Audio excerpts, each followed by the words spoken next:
Okay, good morning. Thank you all for joining us for today's session of Coffee Talk. Just a couple of things to start. You probably received an email from us this week. Paul Allen, who was originally scheduled to join us, had a personal issue come up that he was unable to join us. He has agreed to come back in December. So we've accelerated.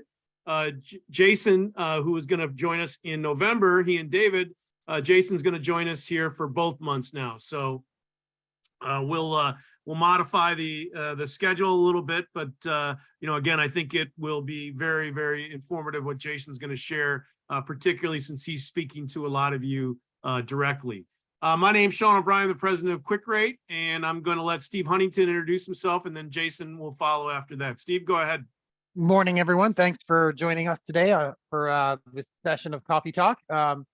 My name is Steve Huntington. I'm the director of analytics here at QwickRate and QwickAnalytics. I spent my entire career working with community financial institutions on everything from strategic planning and valuation and M&A work to capital advisory and model design and maintenance. And I've been working with Sean and QwickRate here for a little over a decade, bringing that experience to bear in the tools that you see before you today. Great. Jason, welcome. Introduce yourself. Thanks, Sean. Hey, everyone. Jason Heinrich here. I know I've probably talked to a lot of you recently here. I work on the sales side on the credit unions, and I've also helped with the customer service side as well. And as we kind of transition into CECL, I'll be working with a lot of you here. So I look forward to working with you all. Thank you, Jason, and thanks to Steve. Again, thank you all for joining today. So as we mentioned, first a reminder, to chat with us, right, and to participate is probably best, most effectively done through the Q&A box or the chat feature. We certainly welcome and encourage any questions. That's really the overriding point of the Coffee Talk, is to have a more friendly environment where it's a little bit more interactive in two ways, the conversation. So please certainly share any questions or comments that you have, particularly now as we enter the final quarter of this year and into the first quarter of next year. We really are going to focus on, trying to address questions that you as users might have. We're going to try to address best practices and just share anecdotally with you how to best utilize and navigate the CECLSolver. Jason's going to have some of that information here today, but the focus of these will really now kind of dive into that to make sure as we get ready for the first quarter of next year, everyone is as prepared as we can possibly make you. That's really why we're here today as well. With the change of format, we thought it might be useful to start with some polling questions just to kind of get a sense of where everybody is. So we're going to just start with this first checking in polling question that I will launch now, but it'll ask you how far along is your organization in the CECL implementation. So I'm going to launch that question to you now. We'd love for you to participate. We'll give it another 30 seconds or so for everybody to answer, and then I will share the results. So again, if you want to take a second to answer that, just as a point, the polls will pop up in a separate little window. So if you have multiple monitors like I do, it might be hidden on another monitor somewhere if you're not seeing it pop up. Good point, Steve. Thank you for that. Okay, so all right. I think everyone has answered, so let me end that and then share the results. So great. Everybody, almost everybody on the call is utilizing the CECLSolver. 83% of you, 6% are using another tool, so welcome. We still have about 10% who are just starting the process or ready to make a selection. So that's great information. Thank you for sharing that. And now we'll move on to the second question, which discusses parallel runs.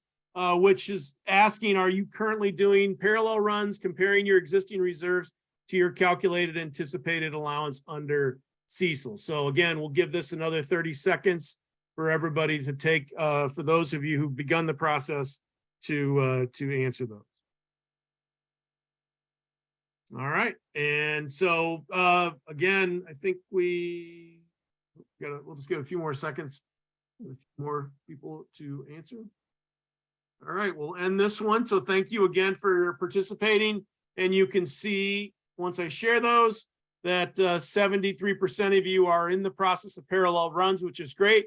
For the quarter and the 27% who's not, we still got plenty of time. So this was a good question to ask, and certainly informative to us to kind of see where everybody's progress is on that. So the final question is, in terms of anticipating your reserve. So the question is, do you anticipate your CECL reserve to be higher, lower, or about the same as your current ALLL calculation? So I'm going to launch that question.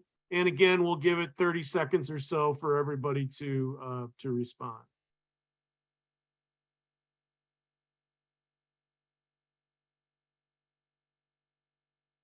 This is actually pretty interesting. So I think this is good to know. This is probably not what I would have anticipated, but it makes sense on the surface, but it is interesting. So I'm going to share the results, but 2/3 of you are anticipating a reserve higher than your current ALLL. 17% for each staying about the same, or actually 17% lower. So thank you all very much. We'll include that with the link to today's recording and the slide deck. You'll get a copy of those, as you always do, but I believe these will become part of that output as well. So one of the things that we will probably try to continue to do as we move forward is have more polls like this, just to kind of, again, get a sense of where we are, and if there's anything that might be informative, or if you'd like us to ask, certainly share those with us. All right, Steve, let's just kind of jump in. Again, since the majority of people are already using the tool, we probably don't need to cover a lot of this, but just maybe any points that you want to make before we move on to the rest of the presentation.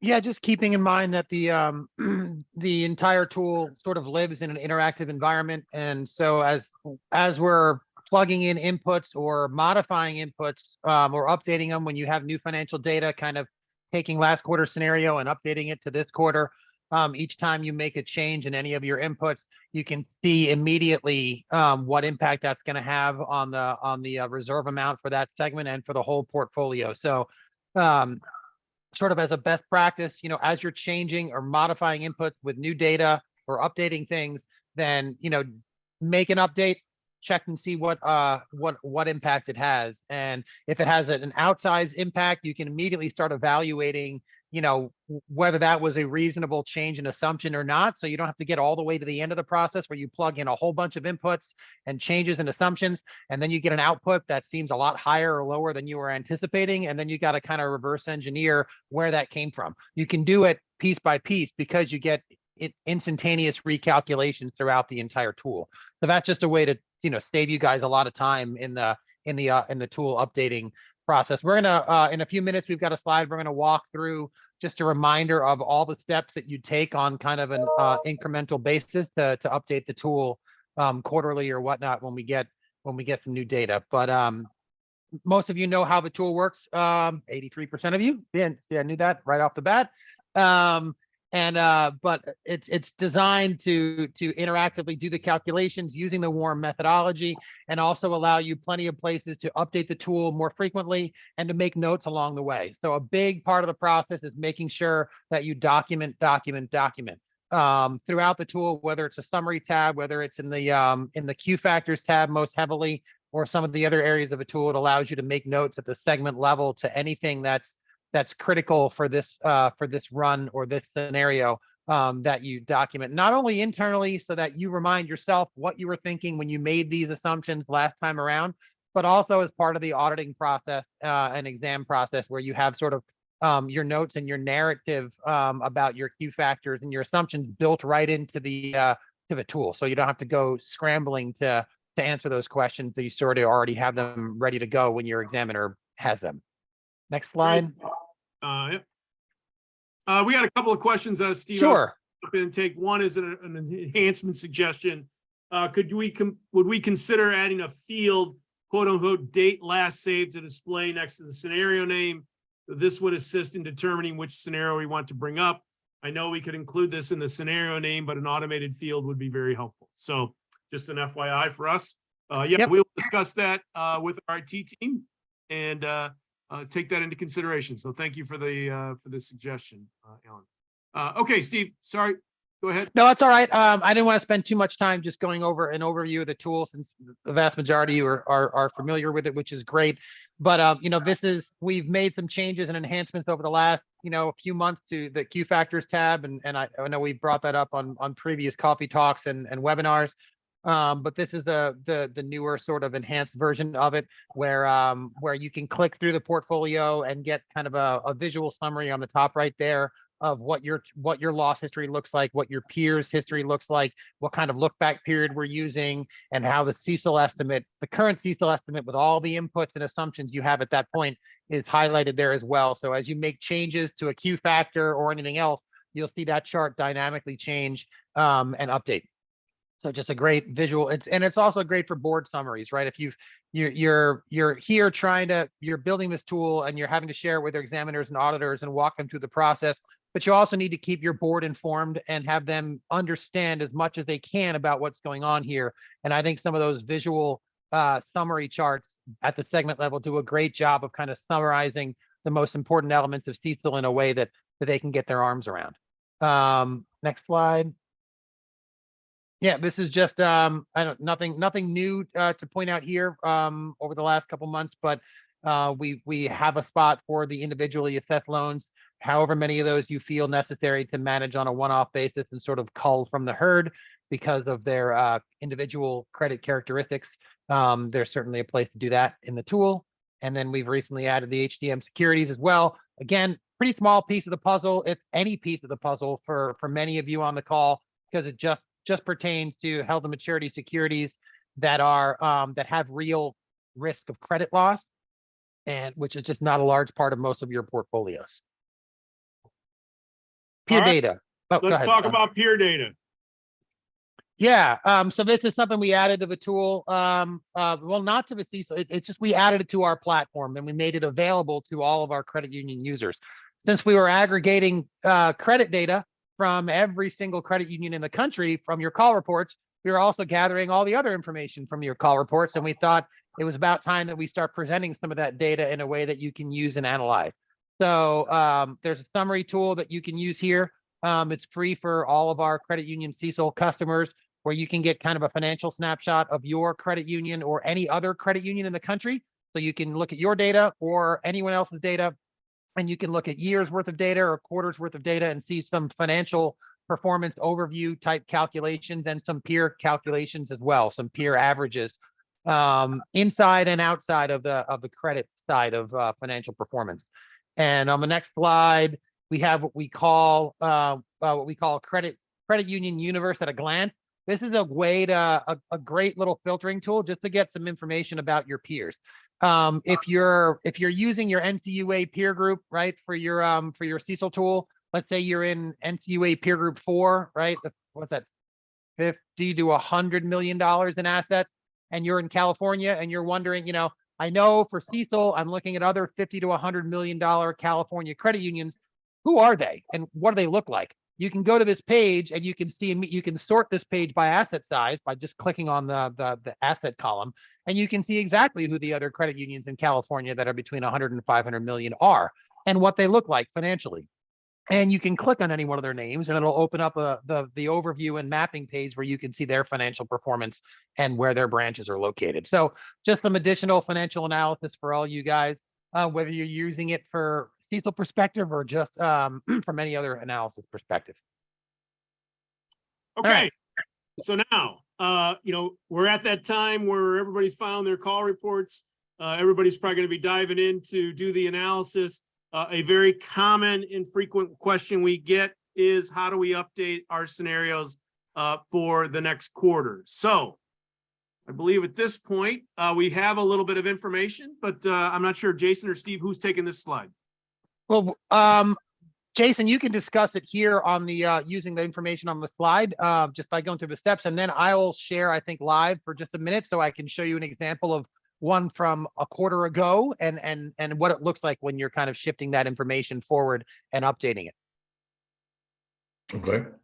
Yeah, So- Steve, why don't you go ahead and take this slide? Yeah, and then we'll- sure. So first step, you pull up, let's say you have an old scenario from last quarter, there's new peer data, you have a new quarter has passed, time to get it updated. You pull up that old scenario just by clicking on the scenario name in your drop down box. And the first thing you're going to do is look at the warms. First question is, do you need to update your warms, right? And people ask us this question all the time. How often do we need to update our warm calculations? There's no hard and fast answer. It's a trial and error, meaning if you've updated your warm every month for the last 4 months, and every single time you do it, it's exactly the same or 1 basis point off, well, you're probably doing it more often than you need to.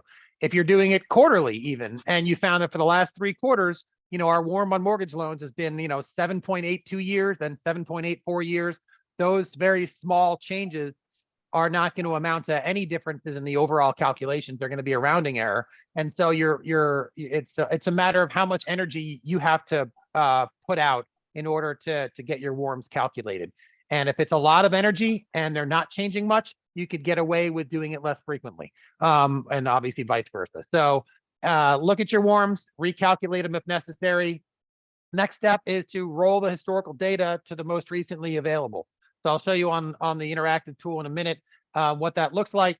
But if you did it a quarter ago and now there's a whole new call report period has passed, you can go to your historical table and then see how your look back period is 1 quarter behind the data you have available, and you can shift it all in a single click to update, roll the universe, so to speak, to the new peer data. The third step is revisiting your Q factors. This is not a reinvent the wheel type process. This is a look at all of your segment by segment qualitative factor adjustments and the notes that you've taken, right? The narrative that you've built right in the tool as to your reasoning or justification for them, and just reevaluate. Take a look and see, do these all still seem like reasonable assumptions, or has something changed inside the credit union or in our local environment or national economy that would suggest I need to modify these? So build upon the work you've already done throughout the process here. Next step is just to update your current loan balances with the new ones for your as of date. If you're running it as of today, plug in today's or yesterday's GL balances. And then finally, look at your individual assessments just like you do your Q factors and see if they need to be reevaluated or not. Finally, as a note, once you've done this process, save it as a new scenario. Do not resave over your old scenario, or you'll lose that historical context that you had, right? The idea here is that you're supposed to have a repository of all your saved scenarios over time so that you can track how your reserve is changing under CECL over time. So every time you have new data, new Q factors or anything else, you're going to save it as a new scenario. The resave scenario button is really for just if you're halfway through doing the analysis and you haven't finished, you save it. And then if you come back and do more with the same analysis as of the same point in time, then you can resave. But you're not being charged by the scenario. So best practice, when in doubt, always save it as a new scenario. So I think at this point, why don't I go ahead and share my screen, Sean? Yep.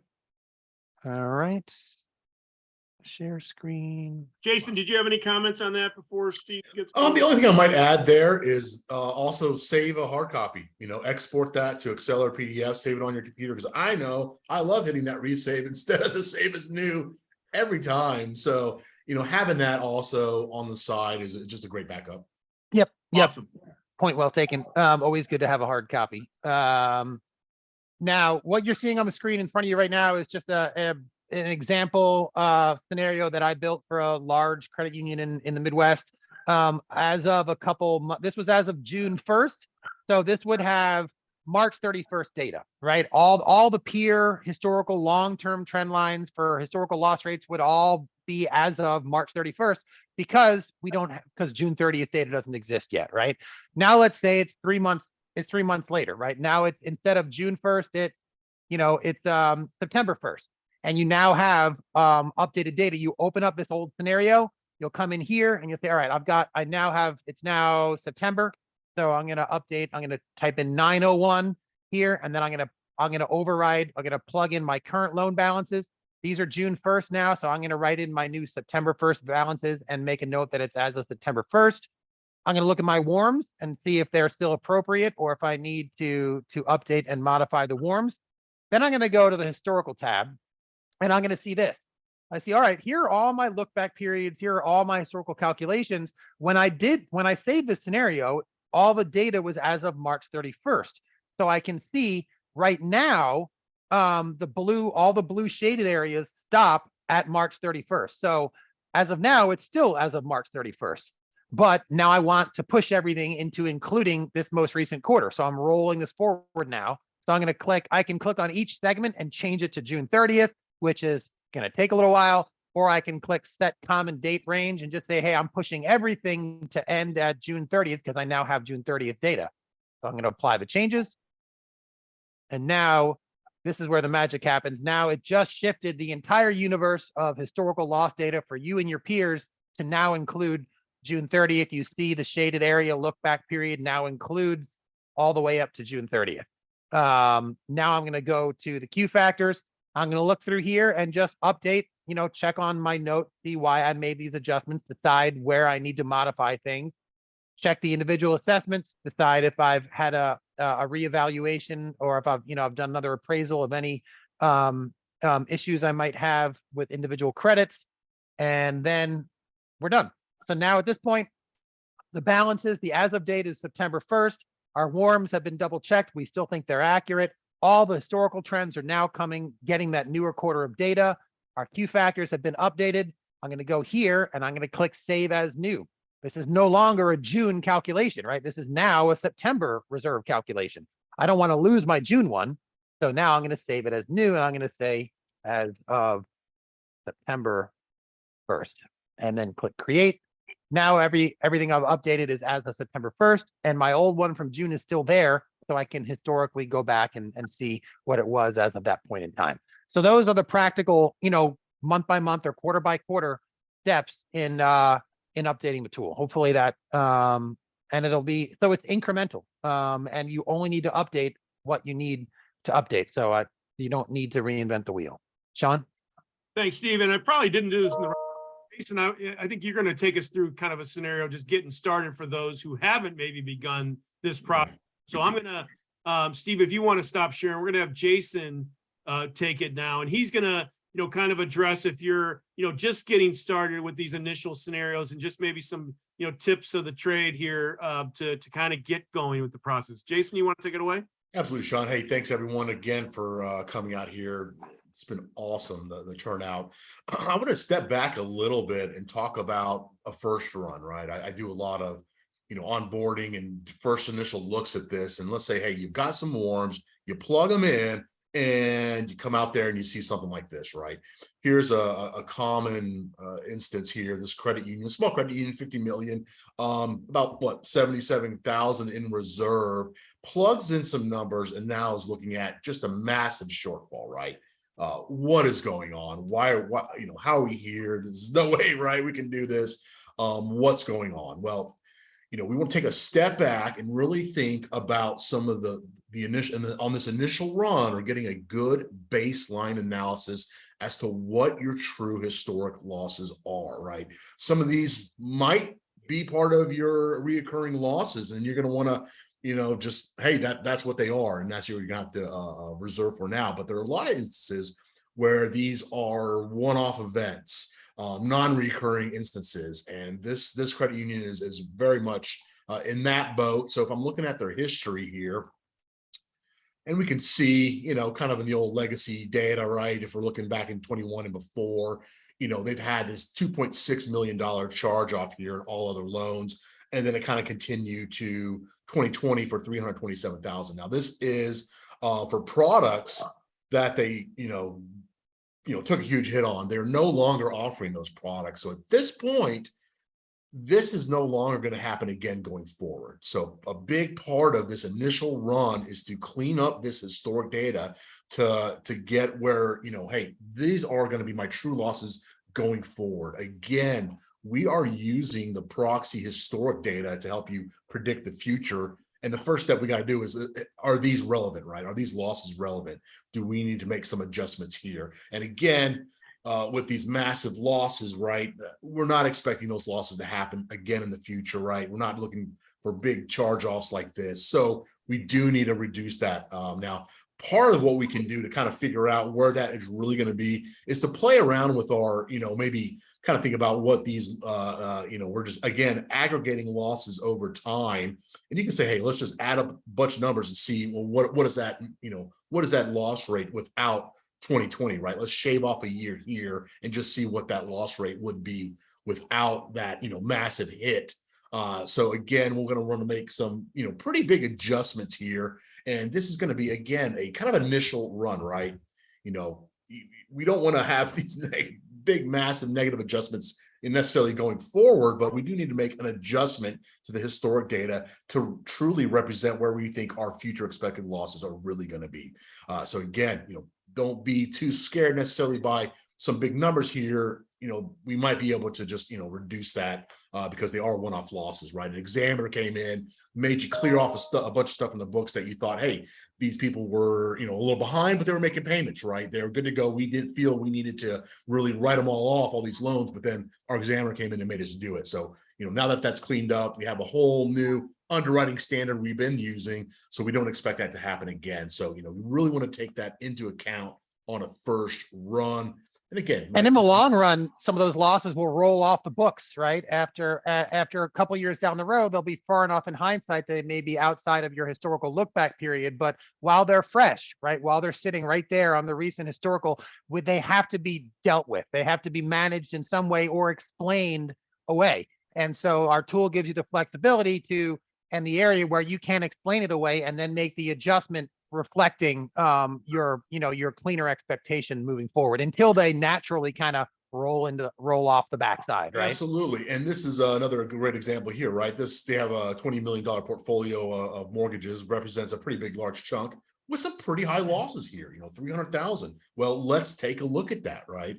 Again, if we go back, I'm going to the combined loss data here, and here is the mortgages, right? So in the next, quarter, let's do 9.75. I'm just going to shave that off, right? So either within the next quarter to 6 months, we're going to lose this pretty big loss rate. So that does actually drop things down from a 1.5, it cuts it by half, right? So already you got, want to think, hey, going forward, right, we're moving past this, that's going to roll off. So let's go ahead and let's think about what that loss rate is truly going to be. Their second loss rate was about 6 years ago. So I think, again, we could probably make the case that, this 81 basis point loss in 2016 is not really reoccurring, right? A one-off event. When I talked to this credit union, I think it was a member had passed away. Again, they weren't behind. There was no past dues. They just died. And the numbers here reflect, lack of losses. So, we can continue to even reduce this loss rate beyond the 80 basis points once we shave off that loss from 10, 12 years ago and continue to reduce this. So that's your first line of defense, right? Is in when you see numbers that seem way out of whack and they're creating reserves that don't seem to be reasonable at all. The first thing to do, the first step is to dig into your historical experience in more detail, right? We present the historical experience. You can go back in time and see where these numbers are coming from, but you're the ones that have the individual, the idiosyncratic data about that specific credit, what the story was when that happened, right? And whether that was something that was a true part of your loss experience or like Jason was saying, a one-off event. So your first line of defense for numbers that don't seem reasonable is to take a deeper analysis of your own historical trends with the guidance that our tool provides. And then there's other steps that Jason is going to go through too. Yeah, absolutely. And that's just basically it, right? Again, I am looking, on a first run basis here, just to kind of translate this data, right? What are our true historic losses even look like? And kind of figure out what that is here. And just, again, to get you that first step where now going forward, we can do what we just said, right? We're going to update the warrants. We're going to, rethink our analysis, but we have to get to that first step of, let's just see what our true historic losses have been. So, a lot of times I see, again, a lot of credit unions kind of just struggle. They see those numbers and they're just like, oh my God, what's going to happen, right? It's going to be horrible. So, take a step back. Let's really look at that historic data and kind of get a good idea of where you think losses are going to be going forward, using the data that we have in the past. Yeah, and then that's where the peer data really comes into play as well. There's situations, Jason was pointing out, situations where you had a one-off outsized historical loss that you have to deal with. Another situation is if a new management team inherited a credit union that maybe had some higher losses 7 or 8 years ago when there was a different management team in place. They've since been replaced with a newer team. Maybe you brought, your current team has brought much better credit standards to bear. And so you're saying, listen, these losses were from a whole different credit department. Why should I be taking? That's not what I expect moving forward. That's when you can look at your historical data and sort of, I wouldn't say discredit it, but you put more weight in the peers' experience. You can say, hey, our losses from 5 years ago are irrelevant to our future experience because we got a whole new team in place. So we're going to look at all the experience on average of all the other similar credit unions in our neck of the woods for that segment of the portfolio and put more weight on our peers' average experience over the last 5 years than our own experience for that reason. So It's another way where you're deciding, what historical experience is the most relevant to how you see the future. Absolutely. Yeah. Definitely, I always recommend leaning on these peer weighted averages to help you, get us some true loss rates, right? Because obviously 27% is not reasonable in any stretch of the imagination. So let's bring it back in line to what we're seeing with the peers. And again, as we move through time, those losses will eventually roll off, and we'll have a more accurate look at what our true losses are going to be going forward. So that's definitely one of the biggest things that I see when somebody gets out there for the first time, plugs in the numbers, is like, oh my gosh, this is scary, right? So take a step back, take a look at your historic losses, and then kind of, again, try to just get an idea of where you think your true losses are going to be historically. And then then we can use those going forward as our proxies for future reserve. So. Yeah, great feedback, Jason, right? Because again, that's ultimately what we're trying to do, is determine what your future reserve level should be, right? And so for most of us, the best think about that is what's happened historically, but you are not locked to that, right? So this, as Jason said, right, getting an understanding of where you are moving forward is fantastic. So we had a question which is relevant to that. Yeah, Sean, a couple of questions have come in here. Would it be better to directly adjust the warm or do it with a Q factor with an explanation? So you guys take that first, and then let me take that one first. If I would suggest against adjusting the warm, because the warm is not really, well, there are assumptions that go into the warm calculation, but the warm itself is less an assumption and more a historical fact, right? There, again, prepayment is an assumption that goes into the warm calculation, but my first line wouldn't be manipulating or changing the warm to get rid of something historically which is not reflective of your, a one-off type thing. I would do it either as a qualitative factor adjustment would be my first choice, because I can go to Q factors tab. I can make a whole separate Q factor adjustment saying that's called, if you go to that tab real quick, Sean, if you click on the Q factors tab there, I can make a custom adjustment or a custom column that just says adjusting historical loss rate to exclude one-time loss, or it can be a whole Q factor adjustment that you can explain and describe right here and make notes as to why you're backing out that loss. So it doesn't, if you change the warm, it looks like you're trying to just hide the fact that it happened, in my opinion. I think the subtle point there though is, and this is again prior to implementation, that can be, I think what maybe the point Jason was trying to make too, is you can see if they're gonna run off just by their own natural course, right? So this is a common question we get, is that just like the scenario Jason laid out, there's a big loss at the tail end of your warm period, your historical warm period.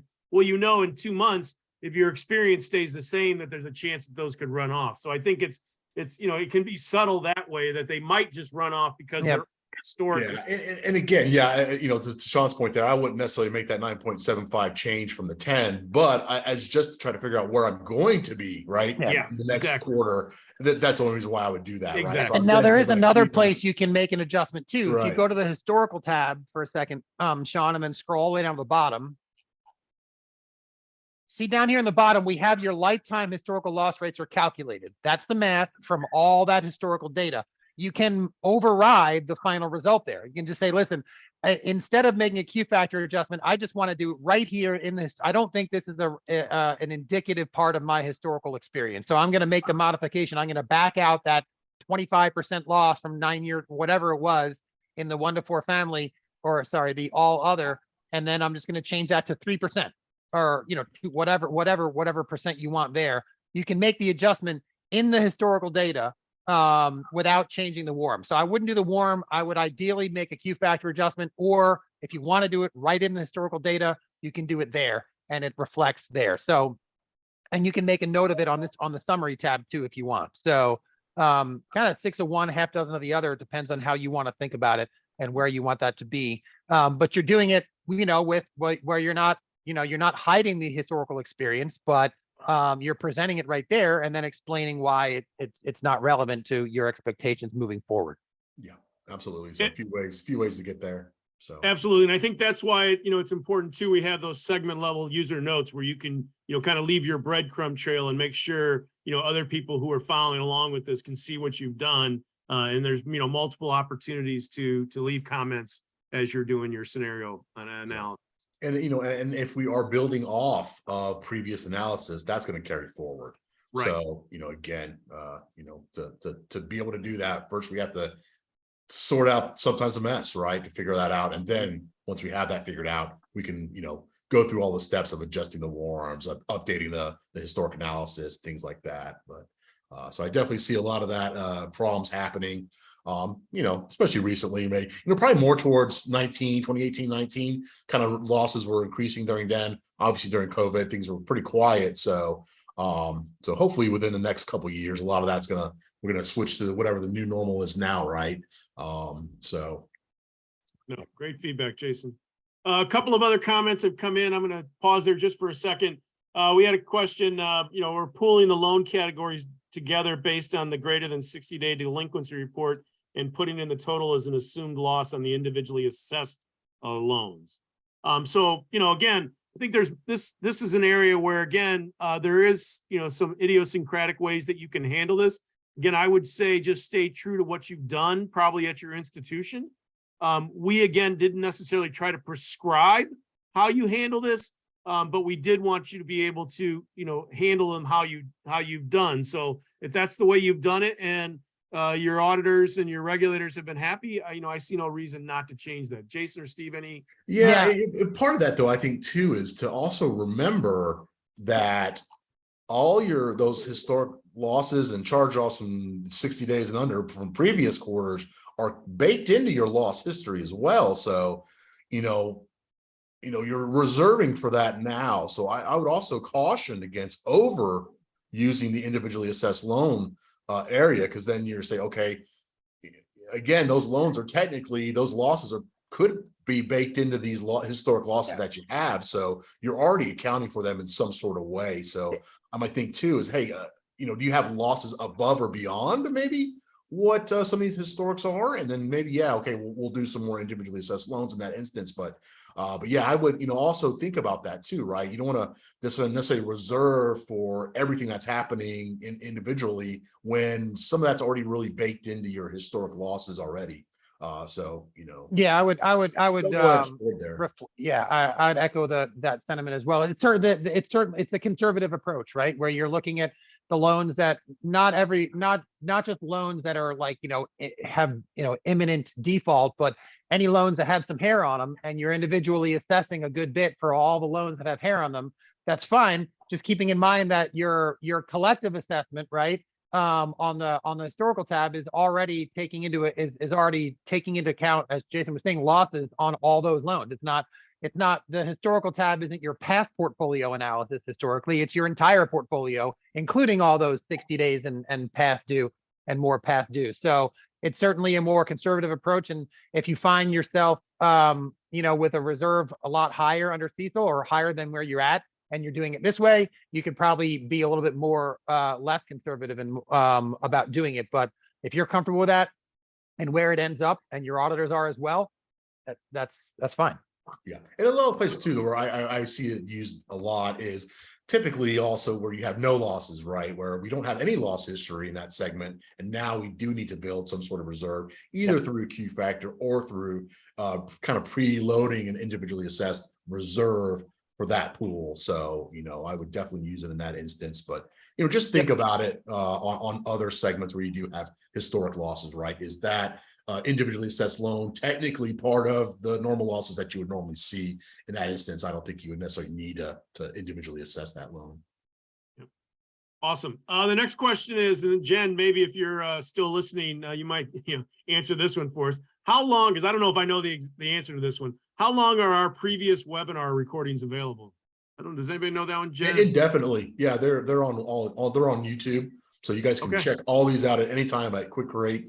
Go to YouTube, search Quick Rate. They're all there. I know I always I'm there all the time watching those. So there's share buttons. Again, anything with CU in the title or be for the credit unions, because we have all of our collective coffee talk for both banks and credit unions there. So along with every other. Yeah, I think it's going to be based more so on how Sean and I look like we're aging across different videos over time. That's going to determine how long we leave those up.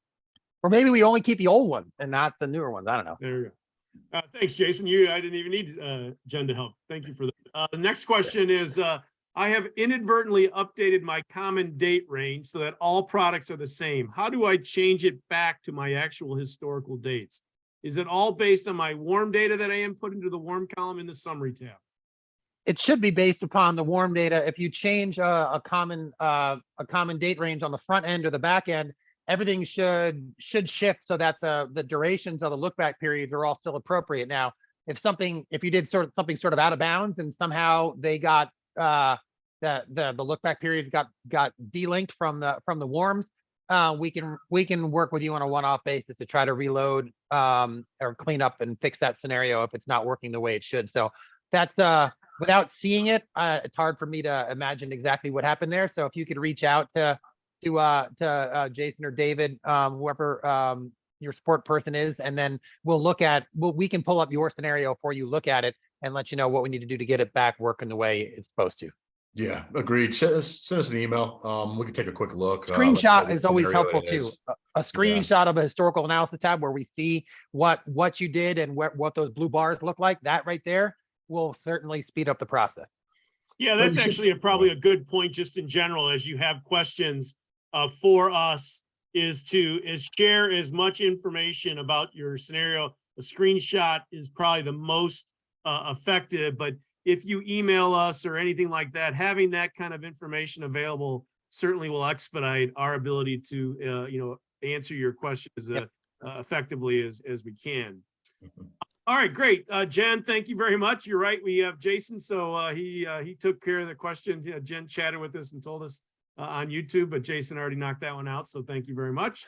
Well, it's the internet, Sean. So I don't think anything ever goes away. That's true. The next question is, how often do you suggest to update the warm data? So I'll let everybody else answer and share their takes. My take on that one always is, it's kind of a trial and error, right? That ideally, optimally, you'd run those quarterly. But I think for any of you who've already been doing this for a while, you will see that for many of you, these warms probably don't change dramatically quarter to quarter. So then at that point, if you determine whether to do them semi-annually or even maybe potentially longer, that's probably up to you. So Jason and Steve, you guys can offer your thoughts on that. For me too, I'd say, hey, how hard is it for you to get that number? If you can say, hey, just click a button, get a report from your core that has it all, then run it more often. Yeah, or not. But if it's a kind of a lot of work, then and if they're not changing much, then I would assess it then at that point, right? How much do they change? Do I really need to run it as often? But hey, if it's easy to get, why not every time?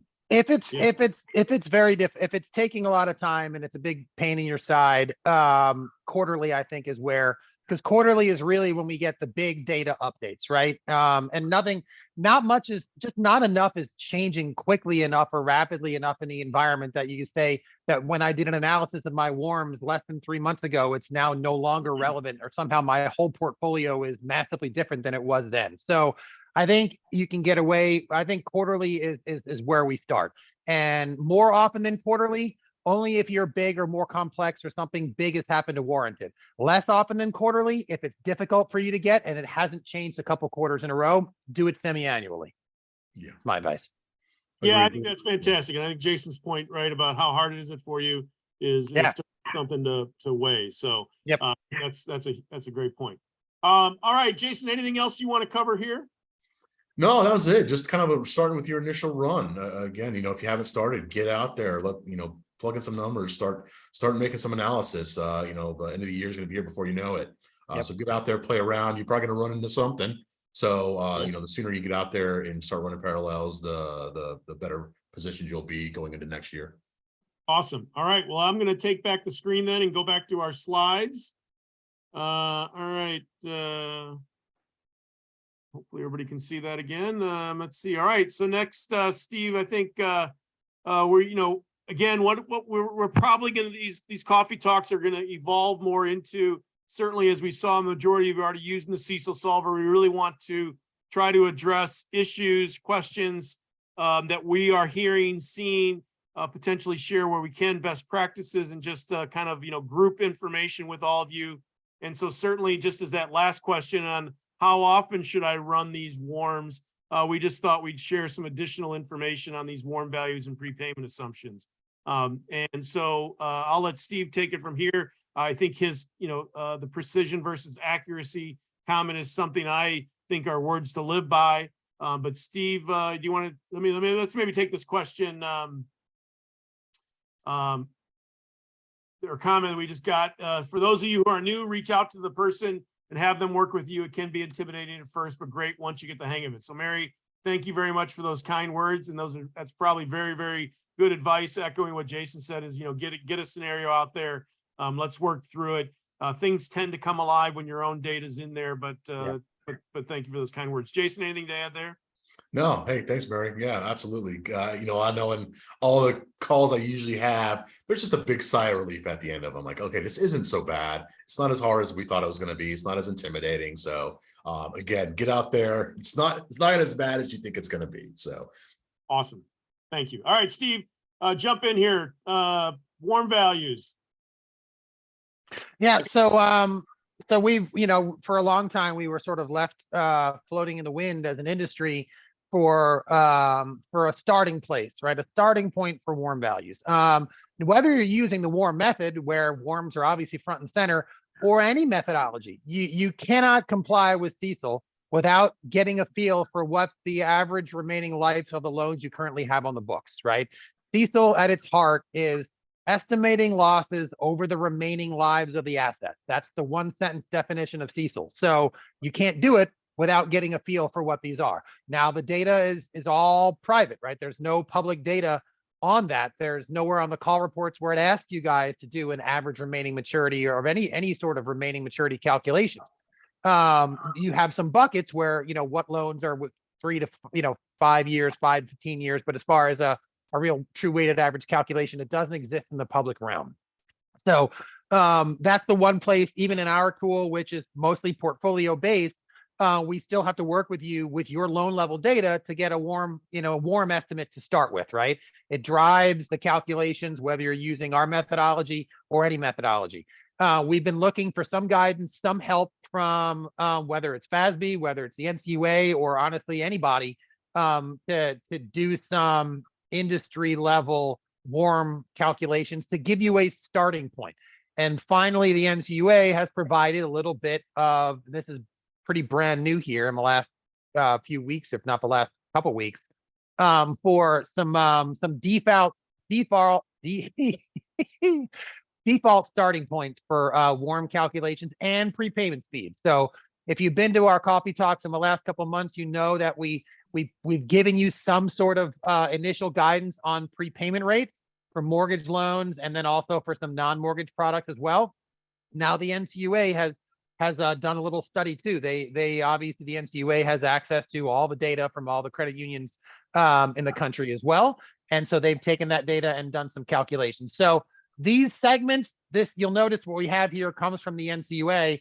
It doesn't have all the segmentation that we have on the call reports and that we have on our CECLSolver tool. And that's mostly because of the big shift that we had in the first quarter with all the segmentation, right? All those new commercial segments that we now have loss data for that we didn't used to. We have that now, but that's not reflected here. But at least this is a good starting point where they've done some industry calculations for WARMs for new vehicle loans that says 20.97 years, or sorry, months. Don't freak out. I meant months. Yeah. So that's about, and that WARM reflects all the built-in assumptions, including the prepayments and everything else. So that's an all adjusted WARM of just under 2 years for new vehicle loans and 1.5 years for used vehicle loans. And for, let's see, for mortgage loans, what do we have? 65 months. So that's what, 5.5 years. So these are some WARMs that you can use in our tool as a starting point. If you haven't had the time or, want to get going, before you do the real WARM calculations using your data. So hopefully that'll help, get you started if you haven't already with the WARM stuff. And if that's a big stumbling block for you guys, it's something you can plug in to get some, some defensible results before you have the time to really do your own WARM calculations. Yeah, exactly. Thanks, Stephen. So we got a question here, and my slides moved because I was looking at the chat feature. But the question is, if we're calculating your WARMs, do we need this? And no, and the answer is no. We just thought for some of the credit unions, particularly maybe some of the smaller ones who are struggling with it, this could be, insightful. And then we just think anytime you have any kind of peer data, it's worth sharing, with the group. Jason, Steve, any comments you guys want to make on that? I mean, I know for the NCUA too, they say, hey, yeah, these are some average studies that they've done, but at the end of the day, you still need to adjust based on your actual WARMs. So this is for a pool. We don't know who exactly because the NCUA didn't tell us, but it's historical data for a bunch of credit unions under $100 million in total assets.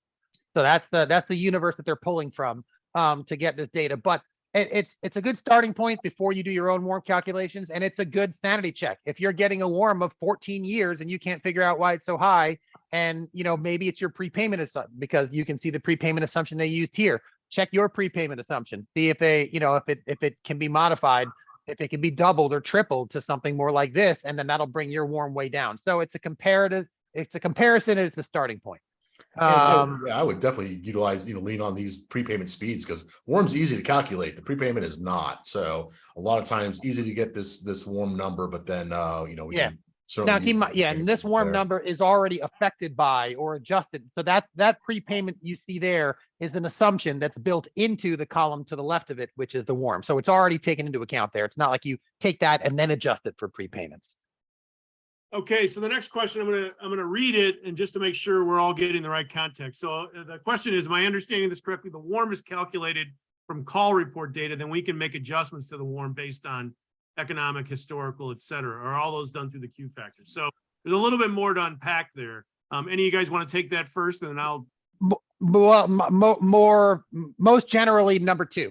The WARM calculation is a historical fact with some prepayment assumptions built in, but we don't modify our WARM based upon economic or anything else. That's all Q factors. So you take your WARM, that's how long your loans are expected to last. Then you do a historical calculation of, losses we've had historically over that entire lifetime rate in the past. That's our starting point for CECL. That's our historical experience of losses over our actual lifetime looking backwards. Then part B, the second half of CECL, is how do we modify that for everything we think is going to be different for the economy, for changes in our own loss expectations, for everything around us. So it's via Q factors is how we modify the historical lifetime loss rate. The WARM should be is more just a calculation with a couple assumptions in it. It's not a big place to make adjustments based upon conditions and other stuff. Those are Q factors. Great. Thanks. Jason, anything to add there? Do you want to add anything? No, that's it. Good. Next question, where can I see those prepay speeds? We'll certainly share these slides so you have them, and then we'll make them a part of the links in our resources. Yeah, they'll be in the resources. Yeah, well, I'll update. We already have a prepayment, a prepayment guide, so to speak, or a prepayment assumptions guide on the on our CECL tool in the resources tab. I'll change that document to be called warm and prepayment assumptions guide, and then I'll add that in there. But this is what the rest of that prepayment speed guidance looks like. This is the data that we presented a couple months ago. Right, and so we have it in here again. So Steve, anything you just want to share, summarize? Yeah, for those of you who haven't seen this yet or weren't on the Coffee Talk last couple months, we were looking for guidance on prepayments, industry type guidance. And the first thing that we were able to find was specifically for mortgage related loans, and it comes from the Federal Housing Finance Authority, the FHFA, who publishes a quarterly prepayment monitoring report. That's the link. It's updated every quarter. It just shows long-term national average annual prepayment rates for mortgage loans. So it's the single best individual resource for getting a long-term perspective on annual prepayment rates for anything mortgage related. The next slide will show you the #1 chart that I'd be using. That is kind of the best summary chart, right? For all Fannie and Freddie backed mortgages across the entire country over the last 5 or 6 years, what are annual prepayment rates? They've been as low as 5 to 10% annual, and they've been as high as 35% just a year and a half ago, and everywhere in between. I wouldn't use the beginning or the end of that chart. I would use the average of that chart, because for everything we're doing in CECL, we're estimating the future, right? That's what it is. It's an estimate of future losses. So when we're doing warms and we're using prepayment assumptions in those warm calculations, it's an estimate of what prepayments we're going to have in the future, not a calculation of prepayments in the past.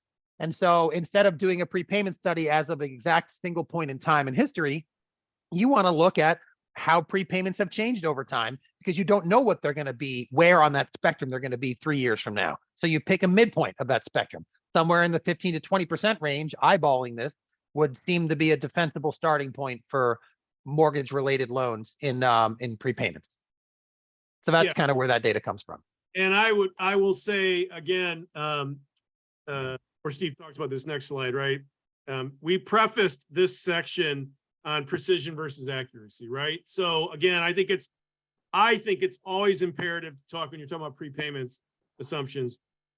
The very simple idea of, if you have no prepayment assumption, that's a much more conservative approach.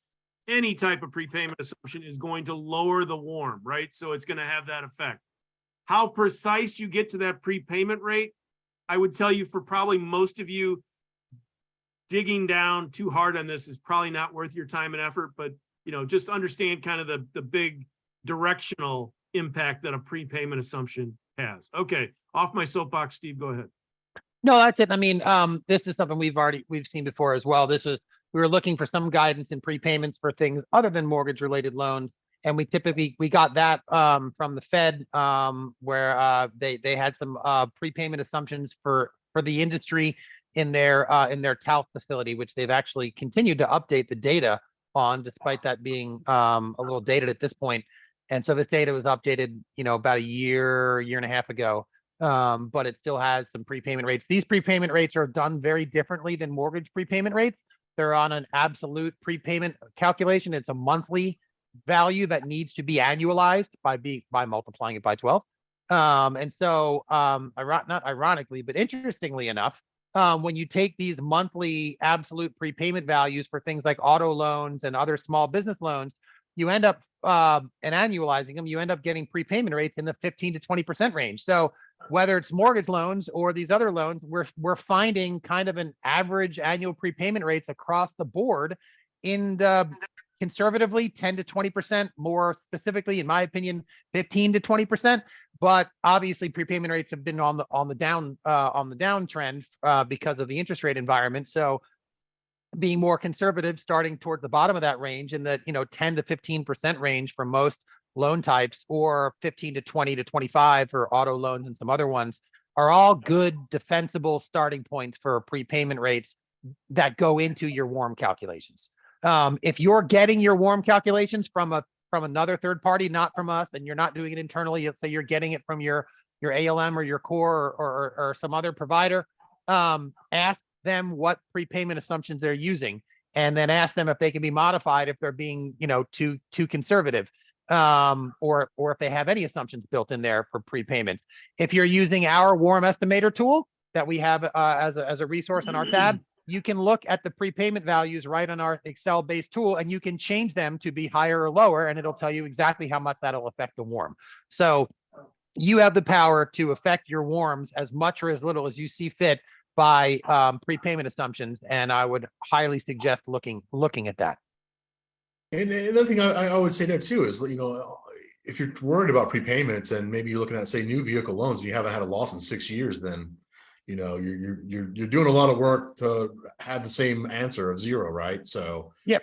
Yeah, that's a great point. It's all relevant to what about your which rabbit historical holes you go experience. down. Yeah, Because at the end of the day, it may not make a big difference at all. So it will help. It will help keep your peer values. If let's say you have no losses over the last 8 years in auto loans, and if you're spending a huge amount of time sweating over whether your warm needs to be 2.75 or 2.85 years, that's not time well spent, because it's not going to make a hill of beans of difference in your historical experience. It won't make very much difference in your peers' experience. It's just not gonna do much for you. And so that's not time well spent. Now, whether it's 2.5 years or 5 years, yeah, you got to sharpen that point. But just to give you some context. Yeah, and so a couple of those follow-up questions. When you figure our warms for us, do we use the prepayment rate? So in the past, traditionally, we've always had a base assumption in there, as Steve mentioned. Certainly we can incorporate these into our tool, or again, you can just use some kind of, again, supportable, reasonable assumption. But now with those numbers, yeah, we can certainly incorporate those into the analysis. And you can, when we do, right. if we're doing your warms for you, we're sending you that Excel spreadsheet that has all your warms by segment. You can simply go to that spreadsheet that we've sent you and change the prepayment assumption. Just type in whatever value you want to use different and see immediately how that'll change your warm. So even if we're doing your warms for you, you still have the power to change your prepayment assumption at will, and then plug it into the tool. Yeah, and that's probably something, again, we can cover next month in the Coffee Talk, or if you want to speak to us individually about it, we're happy to do that. The next one is, could you figure out how much over expected payments you received each month over time to figure an expected prepayment rate? Absolutely. But again, this is like the crux of the rabbit hole, right? As Jason said, if it's not going to impact your historical losses, is it worth it? If, as Steve said, if it's going to move the prepayment rate or your warm from 285 to 275, is it worth it? And so that's, like, again, this is precision versus accuracy. You can do all kinds of things to get a very precise answer. We're just reminding you, practically speaking, how it's going to impact the tool. Be careful of going down a rabbit hole that's not going to provide you any value, right? We just don't want you to do unnecessary work that's not going to impact materially your calculation. As Steve said, if we're talking about something that would change a warm from 5 years to 2.5 years, yeah, but we're just holding up the caution flag here and saying, let's be reasonable about what rabbit hole we're going to go down. Now, all that being said, none of us are doing this for our own benefit. We all know why we're doing this and who we're doing this for. So if your examiner or your auditor is really harping on the on prepayment assumptions, and you can do what you just suggested there, then do it. If they're telling you have to do it, then you have to do it. But if that's not something that they're really hanging on, and it's not going to make that much difference in the overall calculation, then it just typically is not worth the time. Yeah. Again, in the future, these are things we might talk about, is getting into more loan level detail as you, if necessary down the road. But again, a lot of the conversations of our coffee talks are going to evolve as you dive into this, and we get, into next year, more, we think, certainly more types of these questions will come up, and we're going to continue to address them, as we will in next month's coffee talk, where Jason will join us again, along with David Surrey. And we will take your questions again, try to address maybe some more of the questions we're getting. Many of you will probably be right in the heart of, running those scenarios mid-November. So, I suspect we'll get a fair amount of questions. We will have another demo for those of you who haven't made a selection yet on the October 25th, where Jason and Steve or David will take you in greater depth into our CECLSolver demo. So again, a couple of more opportunities in the near term to learn more about this or dive into specific questions. So I'm gonna just invite you, if you have any additional questions or comments, to do that now. Steve or Jason, any final comments? I know we're over an hour here for our users before we let them get back to their day. Any comments to let them go before the weekend? No, I mean, I'd say, hey, if again, if y'all are worried about prepayments, run analysis with no prepayments, see what that number is. It's easy to do on the CECLSolver, and then see how much difference it really makes at the end of the day. I just want everyone to promise me they're not going to think about this all weekend long. All right. When you leave it behind. It'll be there on Monday when you get back. We'll be here on Monday when you get back. So don't stress about it. Yeah. All right. Yeah, awesome advice. Yeah. All right. Well, on behalf of Jason and Steve, thank you all very much for joining us today. Thanks for working with us. Again, any questions you might have, send as much information, to us so we can help better and more quickly answer those. Have a great weekend, and we will look forward to speaking with you again here shortly. Have a great weekend, everybody. Oh, one more question maybe came in here real quick. Oh, no, thank you. Thank you. Okay. We appreciate that. Glad to hear that. And we will talk to you next time. Thanks so much.